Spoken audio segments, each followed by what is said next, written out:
chat on. Jen here. I hope everybody's doing well. It's a beautiful time of year. My allergies seem to have calmed down a little bit, which I am thankful for. So to get started real quick, this video is for anybody. I will be talking about and bringing up and mentioning politics and religion. So if those are a no-go for you, this video might not be for you. However, again, I think that anyone who lives in America would want to see this because it affects us as far as elections go, or selections, or who they showed to us as being the winners. So we're going to talk about those things a little bit.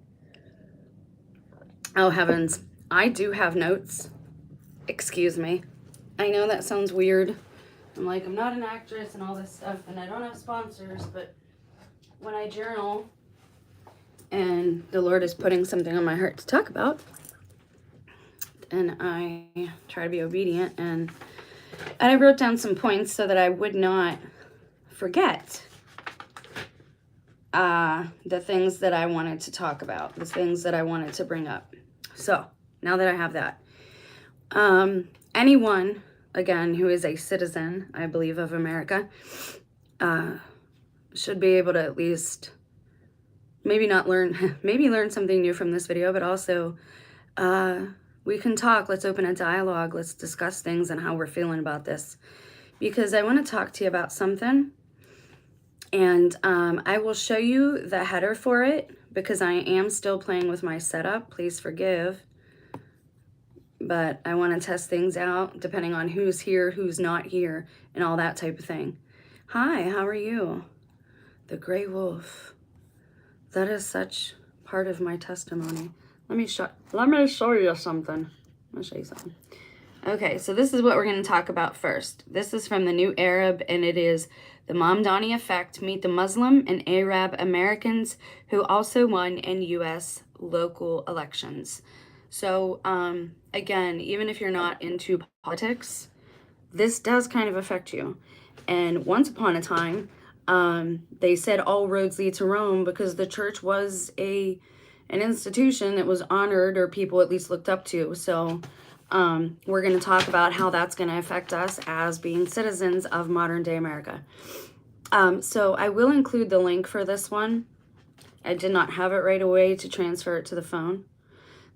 So it is I apologize. They don't like when I get people in my streams. They don't want me to be doing this. So anyway, this is what we're going to talk about, because as citizens of America, this affects us all. So this is from, I just showed you the screen, but I don't know if it worked.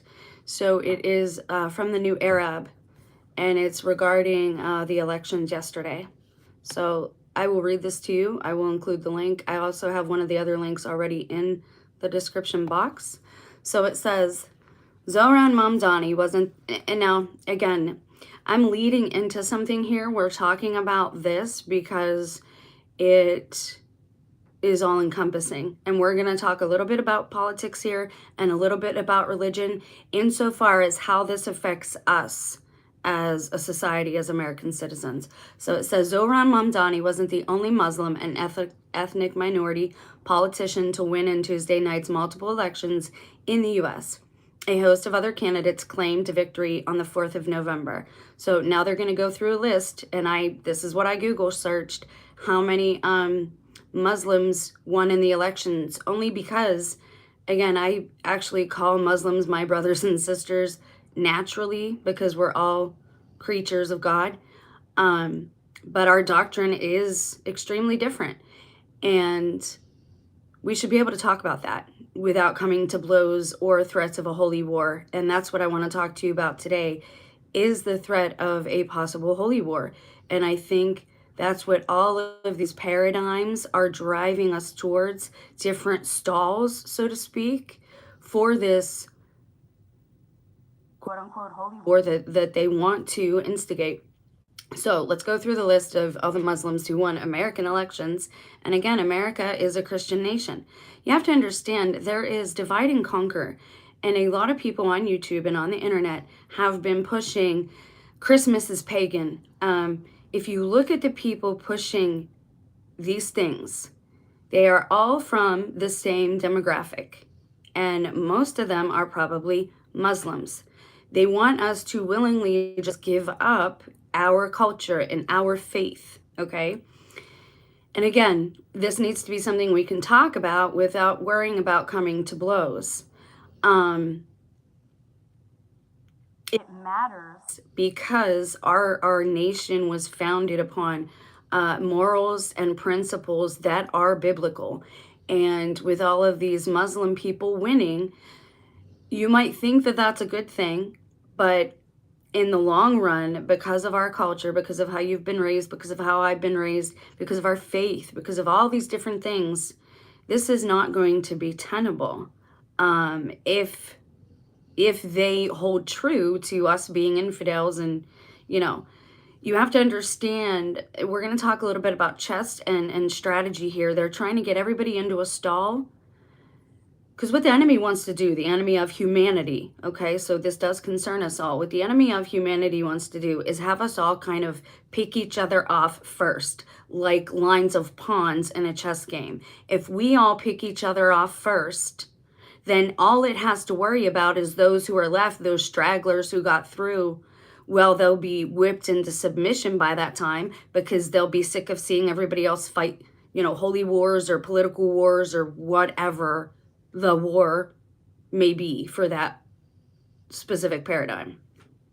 So you've had people on YouTube and on the internet for the last 5 to 10 years telling you Christmas is pagan. Christmas itself isn't pagan. The way we celebrate it, sure, it's pagan that way. But celebrating the day that God sent his son down here, there's nothing wrong with that. They want you to think it's pagan. They want you to give up everything that makes you an American, whatever your ethnicity is. They want you to give all of that up. And if you don't believe me, again, I'm going to go through the list. So here we go. We've got Zoran Mamdani. He won the New York election. Ghazala Hashmi is an educator and an academic administrator from Virginia, made history on Tuesday by becoming the first ever Muslim and Indian American to be elected statewide office in the U.S. after her victory in the race for lieutenant governor. And I mean, I'm the first person. I have a shirt that says Jesus was an immigrant, is an immigrant. My concern is for how our society is going to handle these changes. My concern is for humanity as a species. My concern is for our smaller communities and our culture. So it says Ghazala Hashmi, that was another one who won. That was in Virginia. I'm going to just go through the list here, and I'll include the link so you guys can read it on your own, because this is not the only thing we're looking at, and it's not the only thing I wanted to touch base on. So you have Virginia's governor. She is also, she ran for the, yes, okay. What else we got?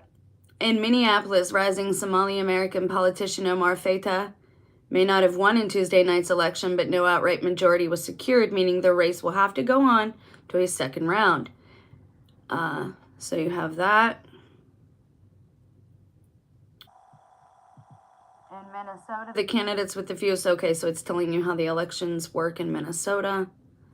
Fellow Somali American politician, Congresswoman Omar, has been seen canvassing with Feta in the Minnesota city. In Dearborn, Michigan, incumbent Mayor Abdullah Hammoud, and this is again why in Michigan and Detroit, years ago when I first started watching YouTube, when immigration was an issue for one of the first times for me as an adult.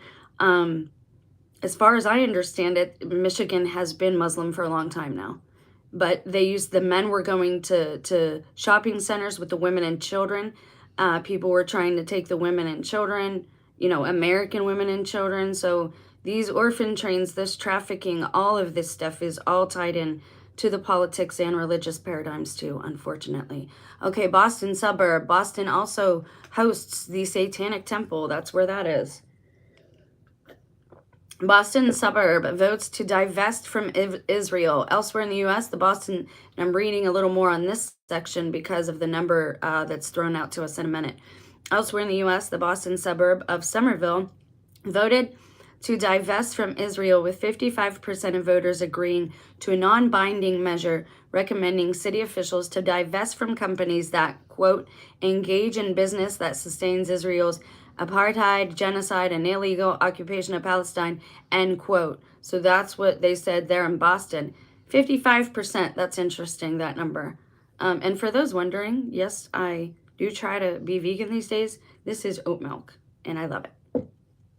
Okay, so I'm going to continue.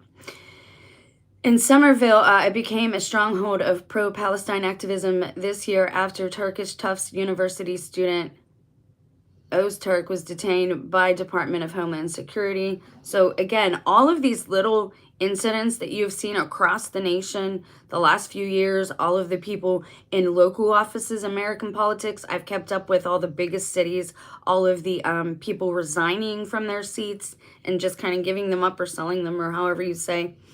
And we're going to get into religion in a minute here, and I want to talk about things about religion and how it affects us in this election too, and how I think all of this is a repeat of the French Revolution and what happened with that.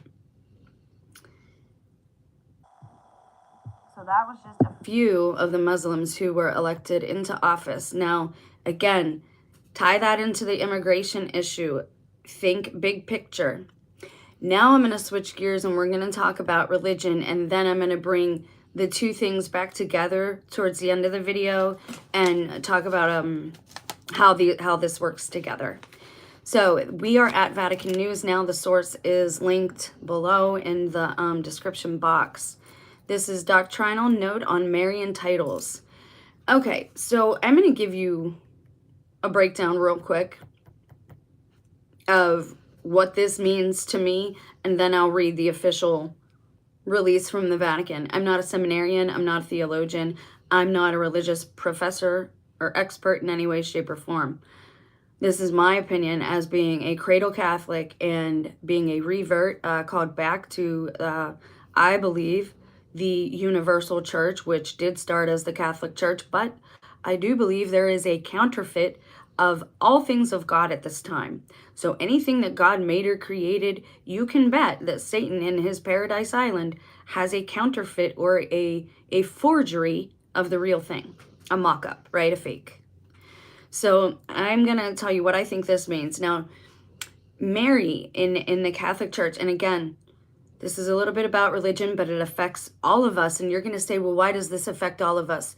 Because we're seeing things right now come together. Everybody's at a crossroads, and you are going to see people openly switch sides, choose sides, and divide. And it's all part of God's plan. Like, I totally believe that. I know a lot of you believe that. Nobody's seeing the video announcement again, though. And so that's making me wonder, although the ticker is ticking, let's just go see what's going on the app and make sure that, you know, just for what the heck, why not? I don't know what that means. There we go. And just to see what's going on.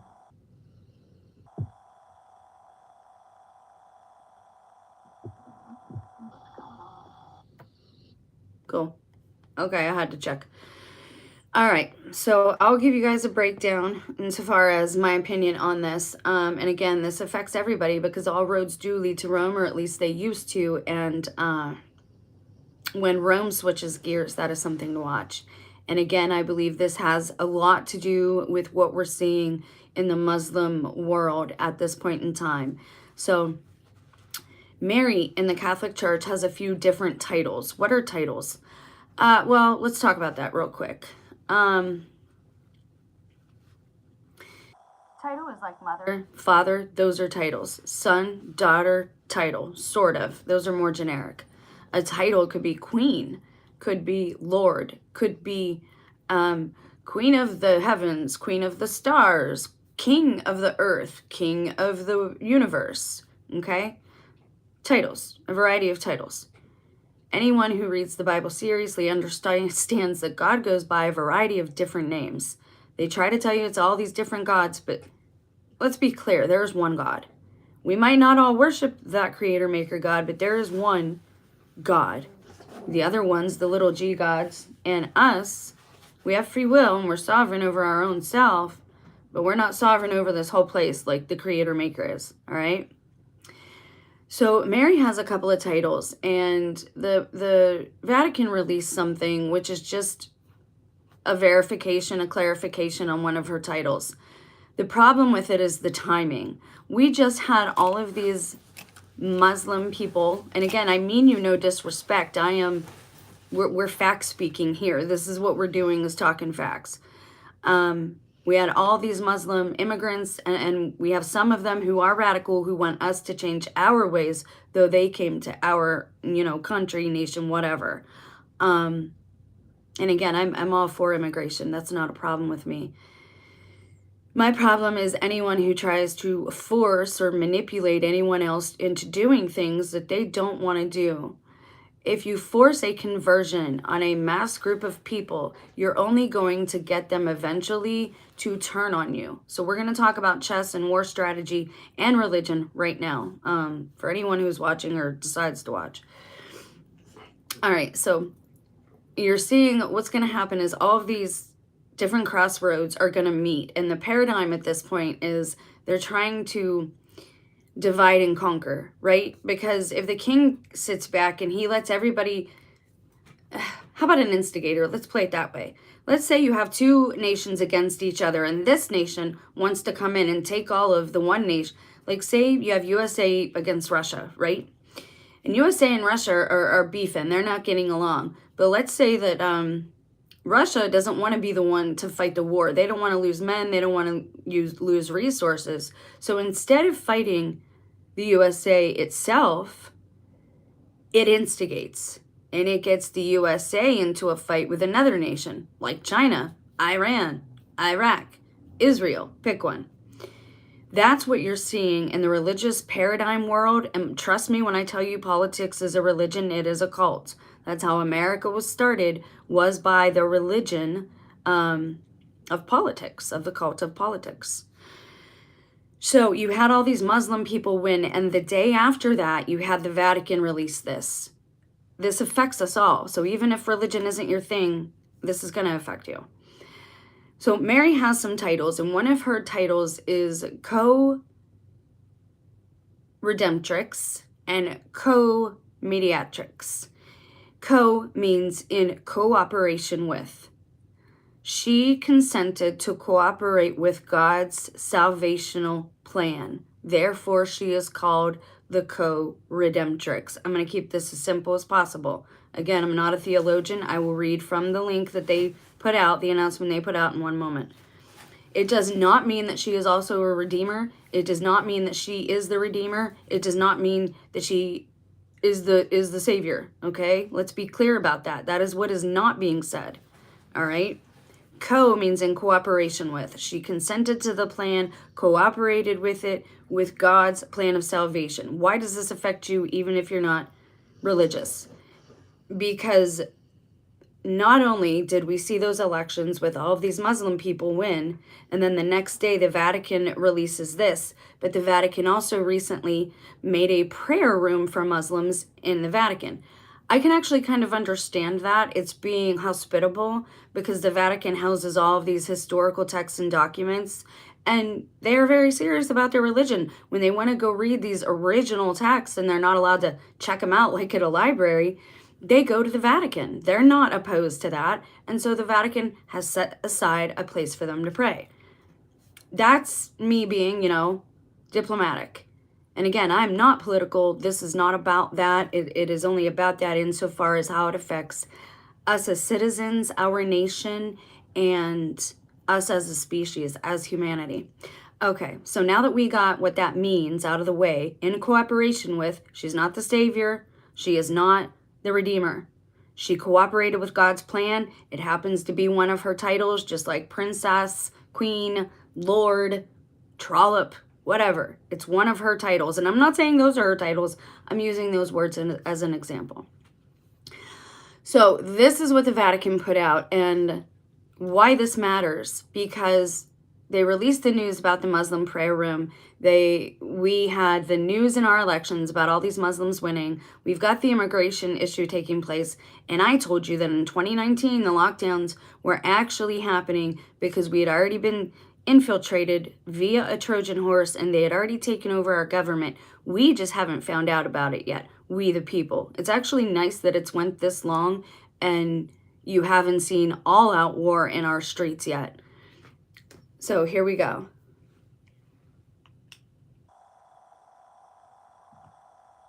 I'm not interacting with the chat because I have to stay focused. If I don't stay focused, then it takes longer. I like interacting with the chat, but I'm not going to interact with trolls. I know who visits my channel, and I know most of the people who comment are here just to distract me. Now, when I'm done talking, yeah, I'll interact with the chat. You'll go to most channels, most people don't interact with chat at all. So we're gonna just block you out. We're just gonna, you don't need to be here, okay? So now this is the actual document that the Vatican put out. The document of the dicastery for the doctrine of the faith, approved by Pope Leo the 14th, right, offers clarifications on titles. Now, it's a clarification. They didn't change anything, but it is a clarification. My problem is that they are leaking this information out slowly to indoctrinate us and get us used to these ideas, okay? The dicastery for the doctrine of the faith on Tuesday. God bless you, too. Okay, published Mater Populi Fidelis, the Mother of the Faithful People, a doctrinal note on some Marian titles regarding Mary's cooperation in the work of salvation, signed by the prefect Cardinal Victor Manuel Fernandez and the secretary for the dicastery's doctrinal section, Monsignor Armando Mateo. The note was approved by the Pope on the 7th of October. Now again, the media, though, is putting this stuff out in a very obvious way, as far as I'm concerned, for them to release the news about the Muslim prayer room. Then we have the Muslims winning in these elections, and now this. And my point is, don't allow yourself to be agitated. Don't allow agent provocateurs, people who are just here to stir the pot, like the one I just removed from chat. Don't allow these people to bring you to a place of violence. Christ followers are supposed to be pacifists. Now, I don't blame anyone for protecting their family, right? Not at all. Again, I don't want to also have to explain everything that I say to like justify it. If you're new here, maybe look at my About tab, watch a couple of videos so you can get an idea of what somebody's about before you start click-clacking away, making comments that make you look foolish because you haven't paid attention to what you're listening to or who you're listening to. So again, my problem is the timing of the release of this information. So it says it's the Mater Populi Fidelis is the fruit of a long and complex collegial effort. It is a doctrinal document on Marian devotion centered on the figure of Mary, who is associated with the work of Christ as Mother of Believers. The note provides a significant biblical foundation for devotion to Mary, as well as marshaling various contributions from the Fathers, the Doctors of the Church, elements of Eastern tradition, and the thought of recent popes. So let's continue. In this positive framework, the doctrinal text analyzes, there's the typo, a number of Marian titles, encouraging the adoption of some of those appellations and warning against the use of others. Titles such as Mother of Believers, Spiritual Mother, Mother of the Faithful are noticed with approval in the note. Conversely, the title of co-redemtrix is deemed inappropriate and problematic. The title of mediatrix is considered unacceptable when it takes on a meaning that excludes Jesus Christ. Now, I understand this. I understand that they're clarifying it, and I get it. What we need to understand, now, I would really like to get into a deeper conversation of the order in which God created all of the creatures and how woman was last and how the ones with the most spiritual acclamation or affinity are towards the end there. They progress as far as consciousness goes, and Christ came here. God had to come here and enter here through a woman as the Son of God. So I absolutely think that none of it could have happened without her consent. She had to consent and agree to the plan. And I also don't get hung up on words. The problem with this is a lot of people are seeing it as placating Protestants, and I don't even want to talk about, like, I think that it is, and I know that I'm going to see, like, the bigger YouTubers, all these bigger people talk about this topic and, you know, kind of chastise the Catholic Church and talk about how we're idolaters and all these things.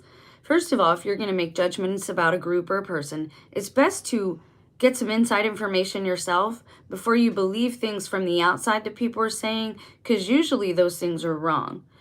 Go on the inside, talk to somebody who's actually, you know, a Catholic, and not a celebrity Catholic, not somebody online, but talk to somebody from said group before you make snap judgments about them, because hasty analysis and snap judgments like that are oftentimes incorrect.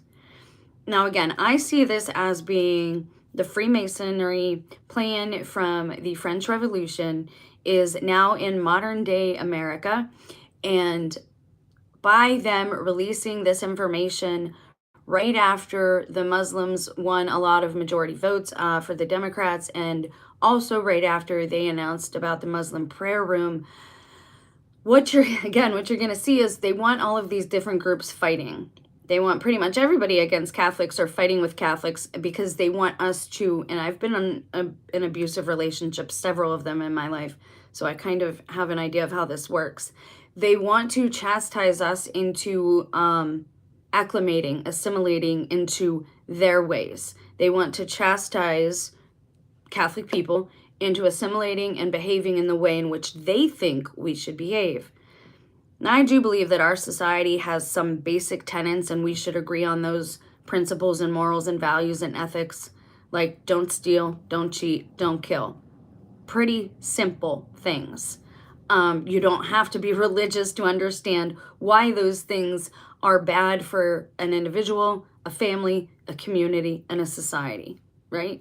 If you're a half awake consciousness in there, excuse me as I take a sip of my oat milk.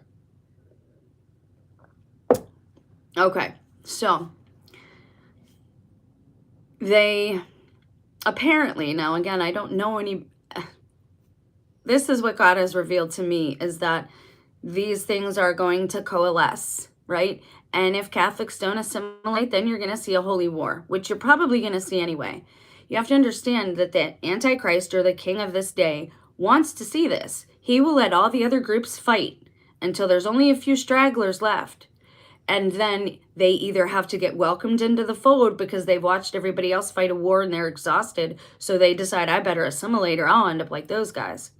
And that's how it's done in a war. If you are a wise leader and a wise strategist, you get your enemies to fight each other so that they do each other in, and you really don't have to do any legwork. That's what you're seeing in the different churches and in the different politics right now. And this culture war is the Antichrist is going to let us take each other out, or whoever's running things right now, so that in the end, he can say, come on, stragglers, we'll welcome you over here. Or, you know, you have to be ended like your buddies. That's what a smart war strategist would do. And if I were the enemy of humanity, that's what I would do. Absolutely. You have to see that they're wanting us to fight each other. They're wanting us to battle each other. They're wanting things to happen in that way. Now, I'm not the only one that thought a Trojan horse was in the country in the beginning of 2019 with the lockdowns. I saw another girl, she had a dream, a vision, and I haven't seen anything from her since. And she had like several 100,000 views on it. And she said about how she had a dream or a vision. She explained it that way. Now, is she trying to get out true information without saying, you know, what happened? I don't know. But she said it was a dream. And she said that the Chinese had come and they were here and they were telling people, you don't have a government anymore. You can stay if you like, or you can go, you know, pick one.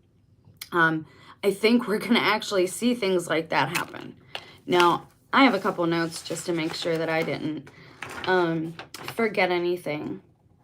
So hang on. Oh, we're going to talk, this is going to get into fringe territory a little bit. We're going to talk about like omens for a second.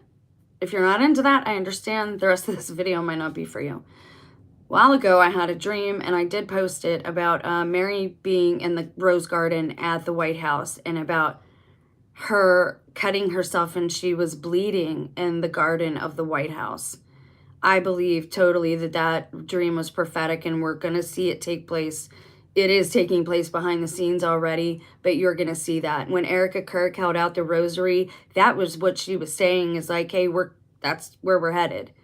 And Satan honestly would not be in that church if it was not the original church. Remember, everything that Christ everything God makes is there's a counterfeit of, a fake of. And if you're watching TV, usually what you're seeing on the screen, that's the fake version of the real thing. That's not the real thing. So please don't judge groups or religions or other cultures by what they're showing you on the screen, because if you're doing that, they're winning, and they already have rent space in your head rent-free. Space in your head rent-free, yeah. All right, so this is going to get a little strange. I told you I had that dream about Mary being in the rose garden of the White House, and I didn't even know that's what it was. I just typed in rose garden, and the White House garden came up, and that's how I found out that's what it was. So recently, and again, we've talked at length. If you've not seen my testimony, you might want to watch some of that. But I tell these things in so much as I hope that they help you. This is the way that I serve God's kingdom, because I love him. I love my family. I want to see everybody saved. And so this is what I do. The rose garden has been paid over. You literal people, you missed the point. That's not what it means. It means that the White House administration will be responsible. It will have blood on its hands. That's what it means. Not everything is literal. It's just like these people who teach the Bible. Not everything means that. It's poetic speech. And again, it takes reading and educating yourself to learn about, things like this. I was just saying. Well, I mean, obviously the rose garden was paved over because that would be another reason for my dream as well. But anyways. And I'm not talking to you specifically. I'm saying a lot of people think that every spiritual thing means literally. And yeah, the blood part is literal, but it's meaning that administration will be responsible for bloodshed, especially bloodshed within the Catholic Church. The administration will be responsible for creating martyrs. It will persecute people. It's persecuting people now, and you don't know who it's persecuting, and it's kind of covert and behind the scenes, but it's been happening for a while. So sometimes things come out of my mouth and I don't realize that they are prophetic. They just happen. But I've kind of learned after the last several years and watching how this works and how God works with me, I've kind of learned when things are important and to write them down. So that's why I have my notes. So I have this blanket that I bought, and God made it known to me that if I started buying, all cotton or linen, if I could afford it, that it would take care of my allergy problem on my skin, and then it would give me other benefits too. And so I was, observant, and I did that. And I'm going to get a little graphic for a second here. It's not too bad. Just our little girl, our little dog, she's in heat right now, okay? And this giant comforter that I have is like taupe and beige and pink, and so it's very light. And she got something on it. She got blood on it. And she's very tiny. It was just a little bit. But I picked it up, and I wasn't even thinking, and I said, why do you do this? Why did you do this when I laid out a sleeping bag for you? And I said, I like my linen. I prefer my linen to be spotless. Thank you very much. And then I thought, it was like when God gives me those things, it was like ding, ding, ding, ding, ding. You got to go write that down. And so I wrote that down. What does that mean? I don't know. It's about the church being spotless. There's a verse about it in the Bible, but God told me to write it down and then to tell you guys. And so I had said, I prefer my linen to be white and spotless. Is that a sign God's coming for his church? I don't know. But I do know that usually when these things happen, it's all at the same time when these things are ramping up. And so I've been really doing my best to get closer to God, and I'm going to tell you about that in a minute. So if you're not into religion or spirituality, the rest of this might not be for you. Okay, so that happened, and I wanted to talk to you about it. Okay, now the other thing that could point to, it points to Scripture and Christ coming back for a blemish-free bride, which foreshadowed Old Testament, was foreshadowed in the Old Testament sacrifices. So God, I had to be sure to bring that up to you guys. And the other part that I have to talk about, is that the Muslims who were elected are also socialist communists.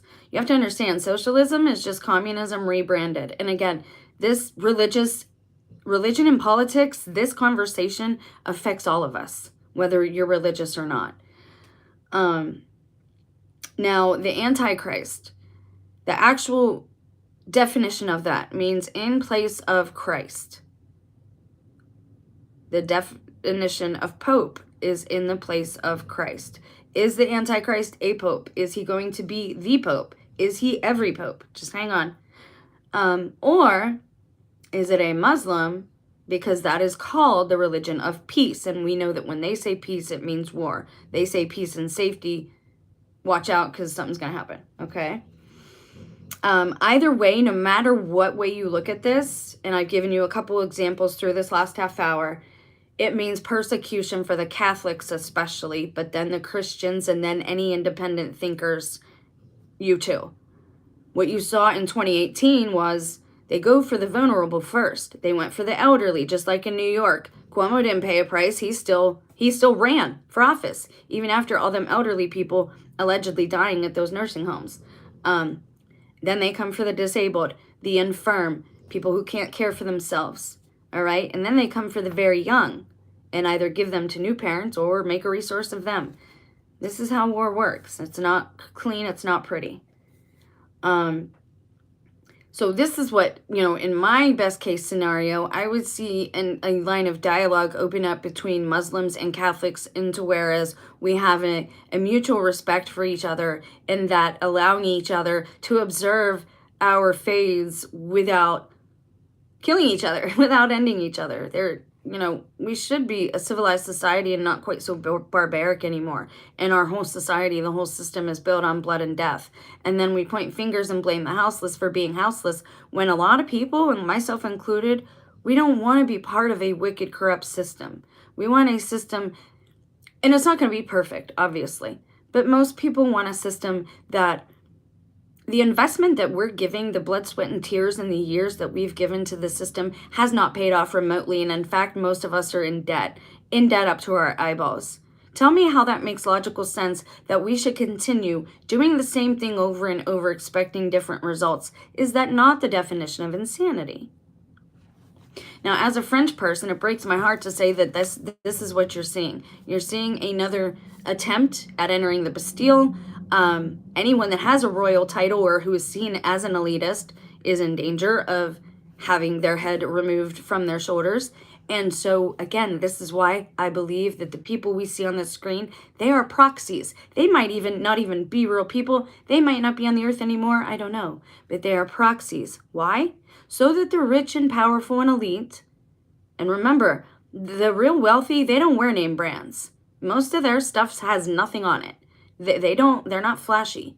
They are your neighbors, and they are wealthy because they live below their means. That's why they keep their money and their status. The elites are right beside you. And that's the problem, is the corruption. When somebody is living their whole life is a lie. When what they show you, who they say they are, you can't trust anything they do then. If you have to lie about your name, if you have to lie about your gender, if you have to lie about who you are, if you have to wear a mask every day, you're not trustworthy in any other thing.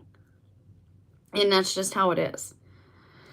Okay, so again, I find it very telling that the day after the Vatican declared the Marian title co-redemptrix is confusing for unbelievers, aka Protestants, but everybody also forgot about the Muslims, okay?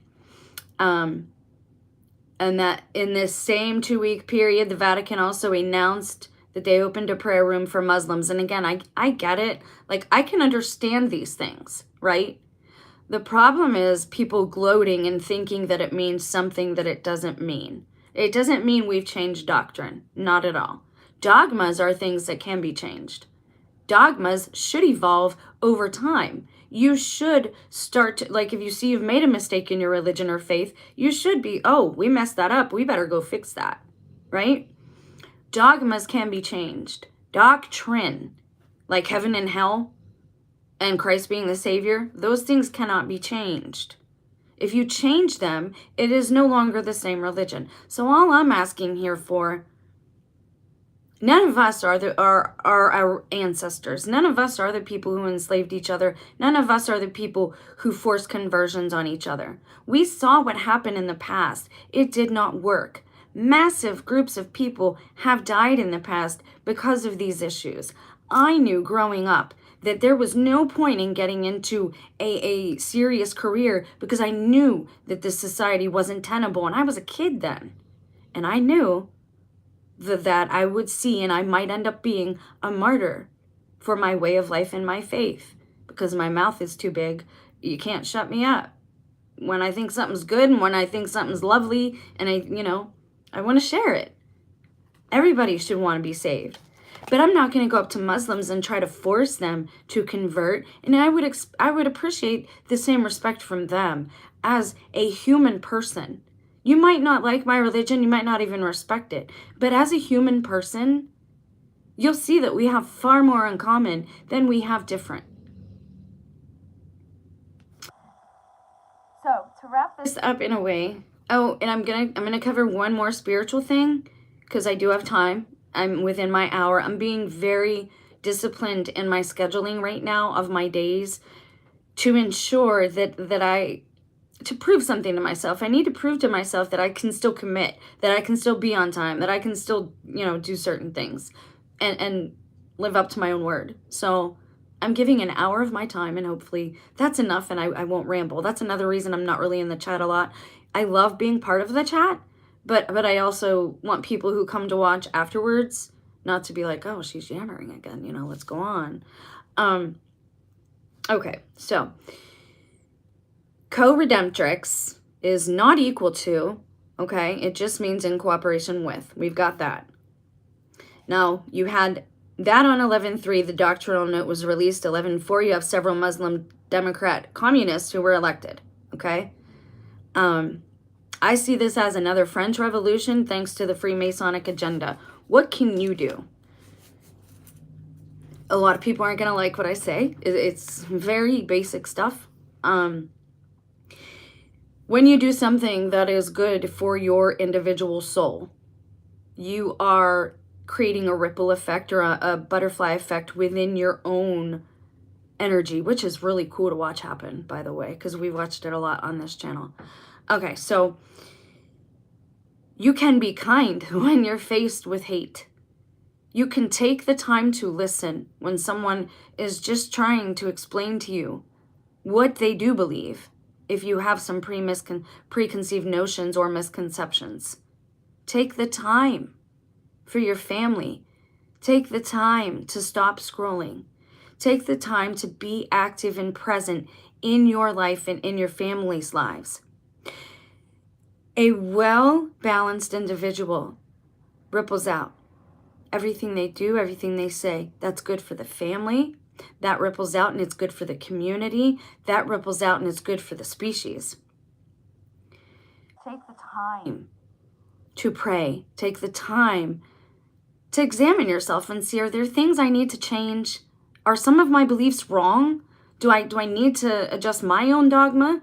My own mantras in life? Examine your heart. Take the time because nobody has any time these days, and time is your most valuable currency this side of the veil. As long as there's death and entropy and aging, time is your most valuable currency. We have all the time in the world because it is just a construct. Both of those things are true at the same time.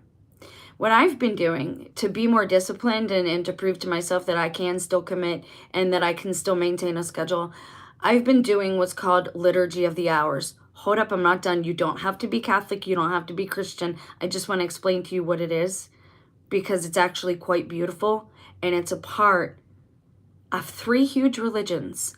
And I want to take a moment to explain that to you. That's what I've been doing to prove that I can still maintain a schedule and be disciplined. So since a lot of us know that it's been we've seen a lot of demonic spiritual activity over the last several years, a lot of us have had issues with like dream paralysis, dream encounters. I'll get into that in another video. I've got a lot of information on those topics. A lot of us have had these spiritual things happening, and a lot of us have been woken up at 3 a.m. So since I'm waking up anyway, I figured what better thing to do than try to like do something good with my time. As I'm thinking, I want to be more disciplined again, and I need to prove to myself that I can still commit and do what I say I'm going to do. I found out about Liturgy of the Hours, and I did not know what it was. I'm going to do my best, again, to explain it, but you go look, you go do the research, because again, you don't have to be Catholic or Christian to understand this. Actually, Muslims do this too, and Jewish people do it too, and that's why I want to talk about it, because it's something we can kind of all get on board with. And if we are all brothers and sisters, naturally brothers and sisters of humanity, and this is a part of all of these religions, maybe it's something we can all do in our own religion and pray for the sake of humanity's soul as a whole, as a collective. So, Liturgy of the Hours, that's what it's called now in the Catholic dogma, okay? But it started in the Old Testament with the original Jewish people. Not what it is in Revelation, not Synagogue of Satan, actual Jewish people, okay? The real Jewish people. They would take the time out to pray 5 times a day. Muslims do this as well. Why do they do this though? And I thought this reasoning was so beautiful. And this is what this is the biggest part that I want to share with you about this aspect of my days. The praying 5 times a day, you look kind of thick. Go away, man. Just go away. I'm just not dealing with it no more. Praying the 5 times a day, taking the time to pray 5 times a day. Why would you do that? Well, first of all, if I'm waking up at 3 a.m. anyway, I might as well do something productive with my time. And if there's all this like kind of dark energy working at 3 a.m., why don't I pray? And then I found out about, again, all these things happen coincidentally, so that you know the Holy Spirit of God is trying to tell you something, right? I am Muslim, by the way, so you can ask me. I will when I get to that part. Okay, so in the Jewish history, they would take the time to pray 5 times a day. One of those times is 3 a.m., 6 a.m., 9 a.m., 12 p.m., 3 p.m., 6 p.m., and 9 p.m. You don't have to do all of the hours, okay? Now, this started out as a Jewish practice with everyday Jewish people would take the time out 5 times a day to pray. Muslim people do this too. They take the time out to pray 5 times a day. Priests are not mandated to say a mass every day. Most do, but they're not mandated to. But they are mandated and obligated to do the Liturgy of the Hours. Why? Because they all get together at all these different hours of the day to pray for the soul of the church, of the people, the soul of believers, and the soul of humanity as a whole. Now, the laity, us regular people, us laymen, that's where that term comes from, we don't have to do this, but we have been invited the last several years to participate. Why would we do this? And why do they do it at all these different hours?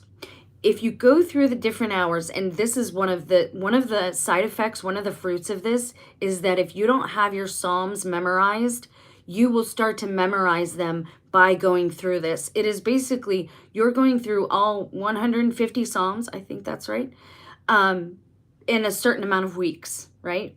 And so each day you're repeating a few of the same Psalms for a few days at a time.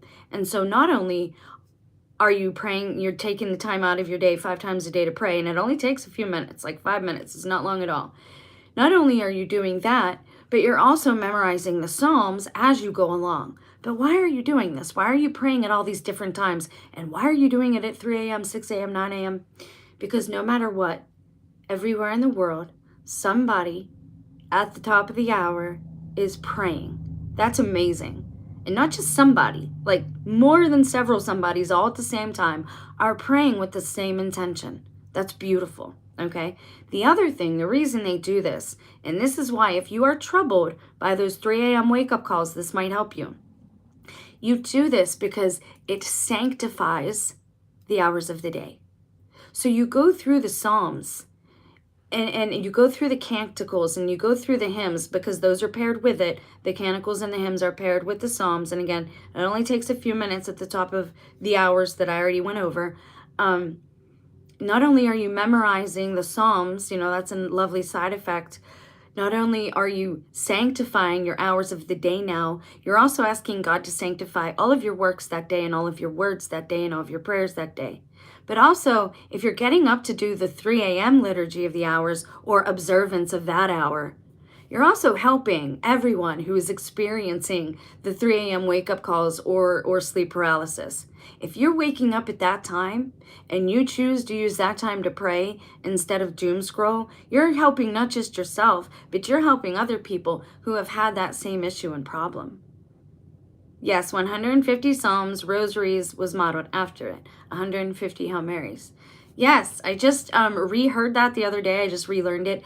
I was a cradle Catholic, and I am going through the catechism in a year now with Father Mike. And sadly, this is the story time part of the video where I talk about the strange things in my life, spiritually speaking. Our priest, when I went to church this last time, I told you about how my confessional seal was busted, was broken. And again, everything that happens to me for whatever reason, God knows I have a big mouth. It's happening in my life, and then it's happening on a bigger stage. This is why I do this. This is my effort to help humanity. So when I went back to church recently, and I told you guys how my confessional seal was broken, but that was probably a year and a half ago now. So I went back to church, and there wasn't a lot of people at this one. It was kind of spur of the moment. And I went into the confessional, and I get in there, and the paneling had been torn down. Like, it's still a room, but the paneling had been torn down, and the trim was torn down. And then there's all these wires, like, in the trim. And I'm like, oh, gosh, you got to be kidding me. And I told you about how the Montana thing, how suddenly there was that thing on Craigslist, how it was too good to be true, and how they needed someone to help them with their relative in Montana. After the girl, I think, bumped me in line to the confessional, because I know about cell phones, okay, after all these strange things happening at church. Most of them were happening out of church, outside of the building. Once they started happening inside church, I knew that that was God telling me that the enemies are within the church, which I already knew. But I mean, now, with Erica Kirk quoting that rosary, that's what she was telling you, that the Freemason agenda is now headed to the Vatican. So you're going to see a lot of activity with the Vatican right now, and you're going to see a lot of activity with this Muslim majority in the election. You're going to see some things play out there. St. Louis de Montefiore, Secret of the Rosary, a must read. I have the book. I have not read that one yet. I am reading and going through the Presence of God right now, practicing the Presence of God, which I would love to read to people who actually want to hear it. So let me know if anyone wants to hear it. And I'm looking at the books I have in my room. Dark Night of the Soul and The Image of Christ. I go back and forth between those three because they're really deep and it's very intellectual. So you have to and very poetic writing. So it takes a while. I might have that rosary one though. And since you mentioned it, I will remember to grab it and put that into my infiltration. Dr. Taylor Marshall. I don't like that guy. I'm sorry, he's a Freemason. All the big channels on YouTube are Freemasons. Pretty sure I know the people who own YouTube. It's nothing but Freemasonic. If you have over 100,000 subs, you've signed on to it. All you got to do is go back the last few years and look at all the people who took baths on their videos on their channels, people who bled in a video on their channels. All those people, those were rituals. Those were their initiations. Were you raised religious or you found religion? Both. I was raised religion and then I vehemently opposed, rebelled in a big way. But my parents were divorced. So my grandma raised me religious, but my mother was very occultish. So she was always trying to have seances and that type of thing. So I've seen both sides of all of this. And this is why I do what I do is, these videos are my act of penance, repentance, and also doing what I can do at this point in time for humanity, for the cause, for America, for our families. I'm trying to share my cautionary testimony with others so they don't make the same mistakes that I made. That's why I do what I do. I'm not sure what you're asking. What about his girl? Isabel, God so loved the world, he gave his only son to die for our sins when we were supposed to die for our sins. Your forehead is disproportionately big. What's up, Master Templar? Is that you, Jay? Yeah, it's called a 5-head. Ah, right? Instead of a 4-head, it's a 5-head. Do you like it? You having fun, Jay? You're an adult man. You don't have better things to do? Grandmaster Templar? I like this, though, because it shows me the type of people that they welcome into their organization. Immature, spiritually immature babies. So thanks. The weird videos, you said something about Baz. Oh, yeah, when they were being... It's kind of big. Yeah, it is. My daddy was bald. My mom had thin hair. I've always had thin hair with a tiny widow's peak. You guys want to check it out? Like, do you want to... Taylor Marshall isn't a Freemason. 5-head was hilarious. God bless you. Somebody called me that in high school. And, like, I mean, haven't we all been picked on at some point? I'm just still getting picked on as an adult. I think it's funny that adults have nothing better to do than pick on another grown woman. I don't know. It's just, I find that curious, that aspect of human behavior these days. Yeah, he's a Freemason. Sorry. Or a warlock, one of the two. But nobody on this platform with that much push is not in the club. It just doesn't happen. Like, get rid of your idols, man. He is what he is. And I'm sorry, but nobody that arrogant has the Holy Spirit. It just can't, no. And they have their club. They have their clique. They all push each other's channels. You know, and that's great. Nepotism can be great. The clubs can be great. They get people jobs. What about the rest of us who just work hard? Don't have any roots. Don't know where we're from. That's a fault of ours? Nah, he vehemently speaks against that. Of course he does. Just like plausible deniability. They always tell you the people that they love are the people that they hate. They always tell you that their secret friends aren't their friends, they're their enemies. Freemasons beef in public on purpose. Just watch WWE. If you've got that down and how they fight and how they roll, you've got politics down and you've got the Freemasons down. That's the game. It's never changed. It's always been that way since the French Revolution. Do you read other religion besides Christian? As you said, you were raised predominantly Christian by your grandmother. Have you decided Christianity? I have read about Buddhism and Hinduism and Islam as well. Thank you. Easy way to spread the word of the gospel. God so loved the world, he gave his only son. Yep, he did. You maybe weren't the president's son, but you didn't. Say nay to Dr. Freehill and Ripperger too. I got serious issues with Ripperger. I have his book right over here. Some of it I read, some of it I use, some of it I don't. Ask me, in the back of his book, he has these refuting Freemason prayers. In one of them, he wants you to refute Adonai. Ask him why that's in his book. Every time I post it somewhere, it gets deleted. If Ripperger can answer that, then maybe I'll be okay with him.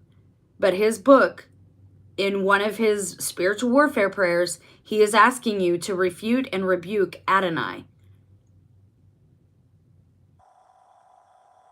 So, and Adonai is just the Greek word for God.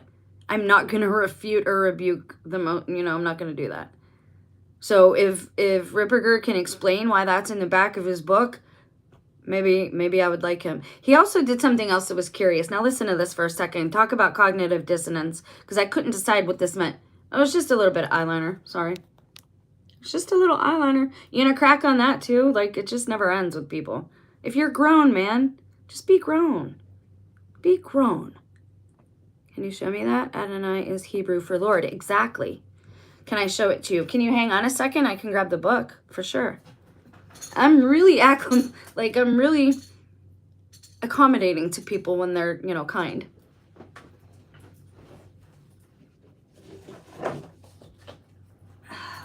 Because I actually highlighted it. I hope you didn't leave. Man, I am 15. Well, then you be 15, okay. Jesus Christ said, go out in the world and spread the word of God and the gospel. That's what he said in the Bible. Sure did. Isabel, are you here to put me off my mission? God told me to stay put. I'm not leaving. Do you have Batman as your insignia? Oh, man, I can't with you people anymore. Grow up. Like, just grow up. They all got the bat right now. Batman, like you can tell who they are just by the stuff that they use, man. Their signs and their symbols are their downfall. Certainly, you're interested. Awesome. Somebody actually, like, interacting with me. I love it. Right here. It's page 123. I'll show it to you so you know I have it. You see it's used, like I use it, right? And then it says, for use by the lady, by Chad Ripperger. And this is page 123. This is appendix 3. It says, prayers to break the Freemasonic curse. So it tells you which one that you'll need to say. So here, over here, page 123, you see the highlighted area? It wants you to rebuke all those names. And one of them slipped in, I think, is Adonai. And that is the Greek name for God. And I even posted it like on Sensius Fidelium to see if, because that's, you know, his actual channel, to see if maybe it was a mistake. Man, you grew up in the K mode. We don't want that, bro. We just want to be mature. Yeah, bro, I'm highly against religion. It's fully fake and I can prove it. You can be against it, but not everybody is, right? You dig? We're all religious. Like, you can't be human and not be religious. What is religious? You carry out rituals. What is rituals? Routines. Everybody has a morning routine. Humans are ritualistic and religious by nature. We can't help it. You said you were Muslim before, though. Are you still against it? I never said I was Muslim. I said I've talked to Muslims. What's that prayer called? I want to look at it. It's backwards on camera. I couldn't catch it all. Okay, so it's in appendix. Here's the book. The book is called Deliverance Prayers for Use by the Laity, Father Chad Ripperger, PhD, Census Traditions Press. I ordered it on Amazon, of course. It is on page 123, and I have another question for you, too, if you're actually... because there's something else I highlighted over here, and maybe I can ask you. So it's appendix 3, prayers to break the Freemasonic curse. And then he has a little, like, description here. And then there's one basic prayer, and then there's a specific one for the 33rd degrees. It says 33rd and Supreme Degree, page 123.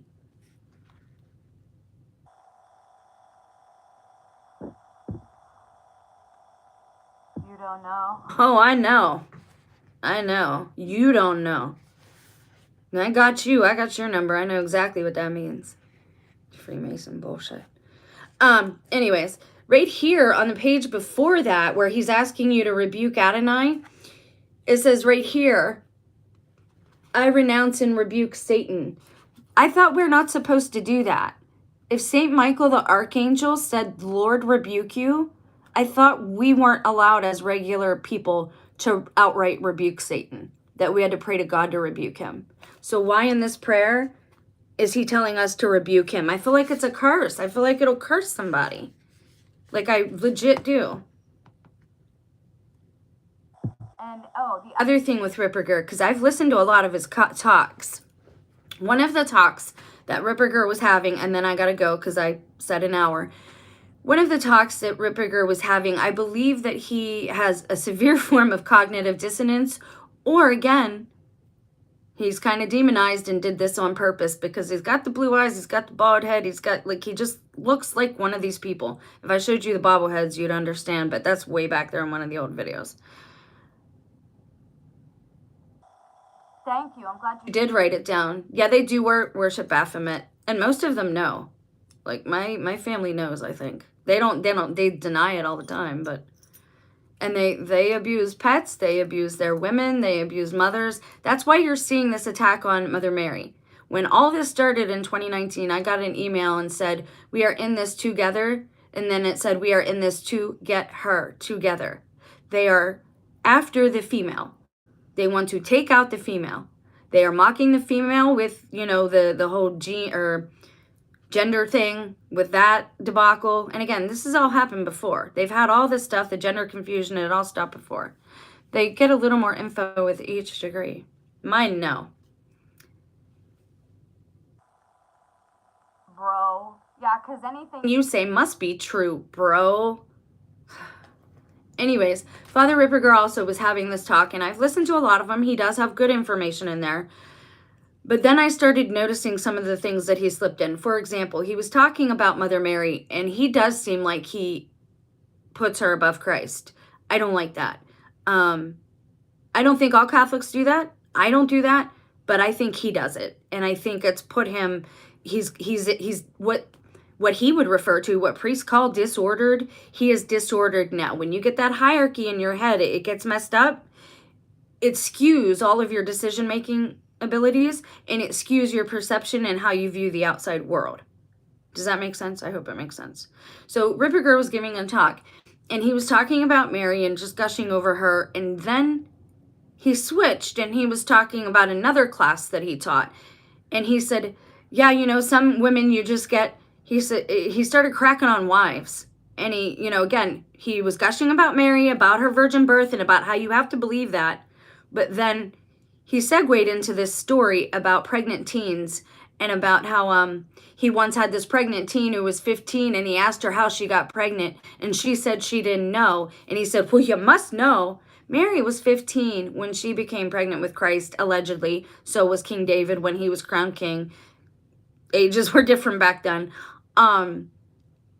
So anyways, he was gushing about Mary, but then immediately he got everyone in the room to laugh about not believing a 15-year-old girl who said she didn't know how she got pregnant. He didn't say it was Mary, but he described her, and then I don't know if that makes sense to anyone else, it just hit my spirit wrong. It just didn't hit right, you know?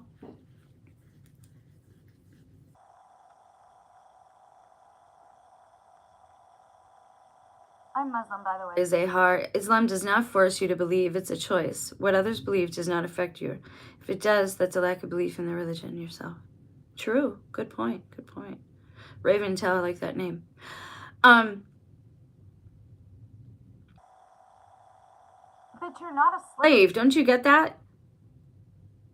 Are you a slave to your parents, or do you love your parents? Are you a slave to your partner, or do you love your partner? Are you slave to love? Why? And this is what bothers me. Why does everyone else want to get others to disbelieve so badly? Can't you see that that is demonic by nature? What does it matter to you what that other man believes? He's not bothering you. But nobody is bothering you. Do you see what I mean? Why can't he just believe what he believes? What do you care why do you care what he believes? Let people believe what they believe without starting holy wars over it. And there's no getting through to people who think on that lower level framework. It's like, man, just mature. Not everything is Peter Pan and you're a kid forever. Grow.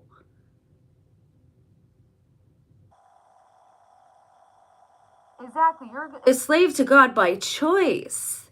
You choose it because you choose love, and it's not, you're a slave to love then, to life. That's a way he describes her to prove the story. They wouldn't have trusted a woman, let alone a young one. Their pushes, they would have used a man's story. Sorry, that probably wasn't as clear as it could have been. No, I think you're misunderstanding. He was cracking on the girl. He was saying, yeah. And, to be honest with you, priests shouldn't be rolling their eyes and, joking in kind of the manner he does. I feel like he's all about performance. He's a celebrity priest.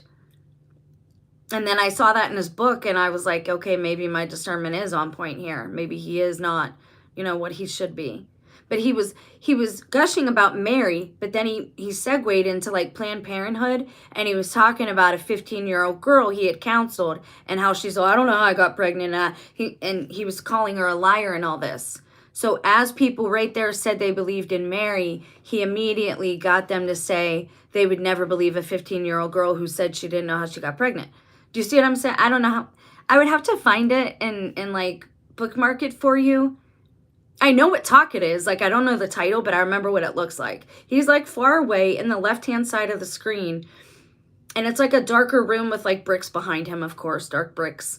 But it's that talk.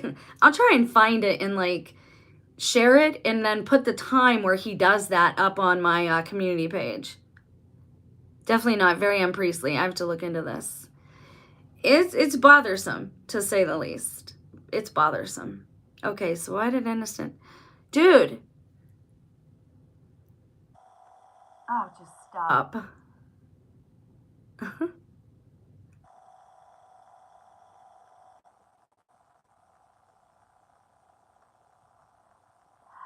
Because man is fallen. Man did those things. God didn't do those things. We do those things. That didn't have nothing to do with God. I mean, and God knows we are eternal. If you don't suffer in this life, you will never know joy when it comes along. If you don't suffer, you will never know what is worth suffering for. If you don't have some pain, you will never know what it means to feel happy. This is all to train us. So who did God die for? All of us. To show us, hey, stop doing this. You don't have to keep killing things.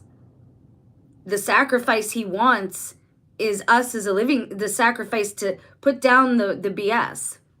Okay, so for that he kills innocent kids. God didn't kill anybody. Man does that. And innocent, they get to go to paradise. This world is not the end all be all. In a way it is, sort of. Again, I think that's one of the mysteries we're not supposed to completely figure out. I think they're here with us, like a deck of cards, one on top of the other, different dimensions. That's my personal opinion. I'm not a scientist. Maybe my mind will change tomorrow with different or more information. But it's not God doing those things, Zarar Khan. It's us. If we can fix our broken hearts, what's broken in us, he is all-powerful. That's the whole point. He gave us free will. We decide what to do. It's our choice how to live this life. We are the ones who are harming each other. God works in between, around, and within our free will to bring us all back to him. I believe that. You'll even get back to God one day. Maybe not this day, but one day you will. It's not God doing these things. God created the action, we made the choice. Probably, that's a good way to say it. And God allows for certain things, absolutely. Those children are in paradise now. There is no higher honor. And I'm not saying to go out and seek that, okay? Because that kind of negates the whole thing anyway. When you seek it, it's null and void too. In this life, you got to be really careful about certain things like that. Like if you're seeking humility, chances are you're not actually going to become humble. Because you don't know what it is. You don't know what it looks like. It's a side effect of other things. And that's why he's refining us now through like suffering. Humility comes through suffering. I want to serve others. I've always wanted to help others. And now I want to do those things because I truly know what it means to love others because God showed me. And God loves me and I love God. Sure, absolutely. But do you know that those children even felt, I'm not trying to be graphic, but they might not have felt anything. That might be work on the parents. That might be to bring the parents back to God. You don't know, man. And there are certain things like we're just not meant to know yet. But war, like if you want to know the low diggity on that, like that didn't come from mankind. That came from the others. And I think even Muslims agree with us. That comes from the jinn and the demons. That doesn't come from us. Well, I mean, now it does, but humans, like in our heart, we don't seek to harm. We don't seek to kill. Like, it is written on your heart, you know? And you get that, your cheeks turn all red and your cheeks get all fiery and hot when you get caught doing something wrong because you know it's wrong type of thing. Their poor parents, maybe their parents need to go back to God. Maybe that's God teaching them a lot. We don't know. We don't know. What are you, and I can tell you're probably not a parent. I think you said you were 15 or something. When you become a parent, and this is why I think people who aren't parents have a hard time understanding God. When you actually become a parent, you learn that you have to say no to your children. If you give your child everything that they want when they want it, number one, most of the things they want will cause them harm, right? So most of the things that they want will cause them harm. When you are a parent, you tell your child no. Discipline means love. You have boundaries and guardrails for them so they don't fall off a cliff. Our boundaries aren't here to ruin our lives. God's rules and guidelines, natural law, is not here to ruin our lives. It's here to bless our lives. Those are the guardrails to make sure we don't veer off the path too much, because if we do, there's danger out there and we could get killed and hurt. When those things happen, it's also because we don't listen to God. We don't follow the natural law, the guidelines, and so bad things happen. And I don't have all the answers. Like, I'm not saying that. I'm just saying as a parent now, I've been able to learn these things on, through experience. That you don't give your child everything that they want, and that real love is not what the world tells you it is. Love is putting someone else's welfare and well-being ahead of your own. That's love. Love is telling someone the hard truths when you know they're going to hate you for it because you love them and you want them to be and do better. That's love. Love is not giving and spoiling and indulging. That's not love.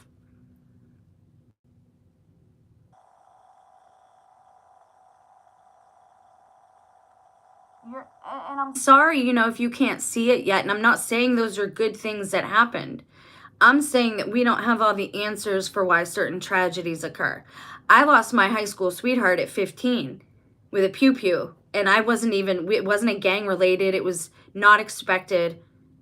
And we had lost our best friend 6 months before, who had ended himself and self-deleted. And I could go on. Like, you're talking to someone who has been greatly traumatized and greatly abused. So please be careful what you say, because God will bring these things back to you as well. God does not burden a soul more than it can handle. Absolutely. And some of us at this point are hard-headed. It takes a lot to get through to us.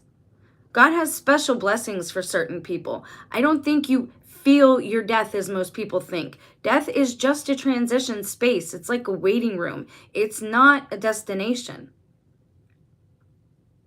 And so, yes, it hurts us to say goodbye, to see people leave, to lose people when we think it's too early. But all things happen right in their time, in the time that they're meant to happen. Try praying. Praying helps. Even taking just a few minutes to go outside and look at nature, it'll show you that, we are loved. And we're here learning lessons that we need to learn so that we can be a proper family, all of us together. A family of conscious beings, I guess, is the best way to say that for now. Raventail08, I appreciate you being here, man, and I appreciate your diplomacy and answering some questions. I really like that. And who is the other person? Spiritual Weapon, thank you so much for being here. You guys have been really awesome. You rock. It's like the old days again. I don't know, when I use my laptop, it's not like getting out to people or something. Not that I would have a lot of views anyway. I'm just saying I don't like having my life monitored and manipulated. And I don't like people being coerced or forced into lifestyles that they don't want to live. And so and I know what is going to happen because we've seen it before. If we go into forcing conversions among different groups of people or assimilating groups of people into this type of culture, it's not going to work. Force never does.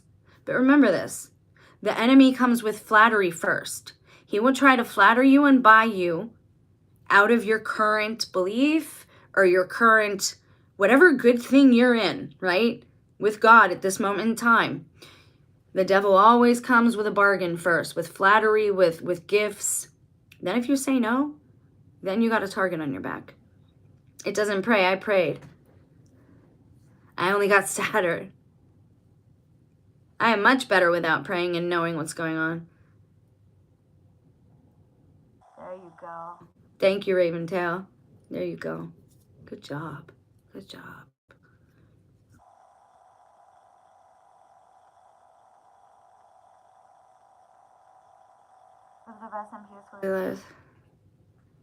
And obviously you're angry and bitter right now, so maybe those tragedies that occurred affected you, or you're just a agent provocateur who's lying to us and just trying to instigate. Exactly. God is just. God is just, and you can see that in action in life. It might not come from our justice system, but God is just.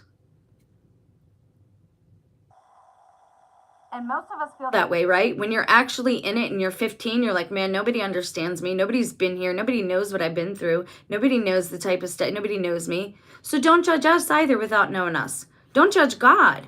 You don't know him yet. You can't possibly know God yet. Talking this way, really talk to God like a dad. He knows what you're going through. Exactly. You can have all the knowledge in the world, but if you don't have the wisdom to apply that knowledge properly, you ain't got jack. You got nothing. All right, I'm going to go because I have other stuff to do and I got to do the 3 o'clock prayer hour. If you are Jewish, Muslim, Christian, Catholic, and you would like to sanctify each hour, let us all add a prayer in for humanity as a species, okay? Because we have an enemy, we have a common enemy, no matter what religious tag we wear, and it is not human, all right? They are the jinn, they are the darkness, they are the lower leveled frequencied sentient beings. It is the black goo, all those things. I didn't say I was so knowing.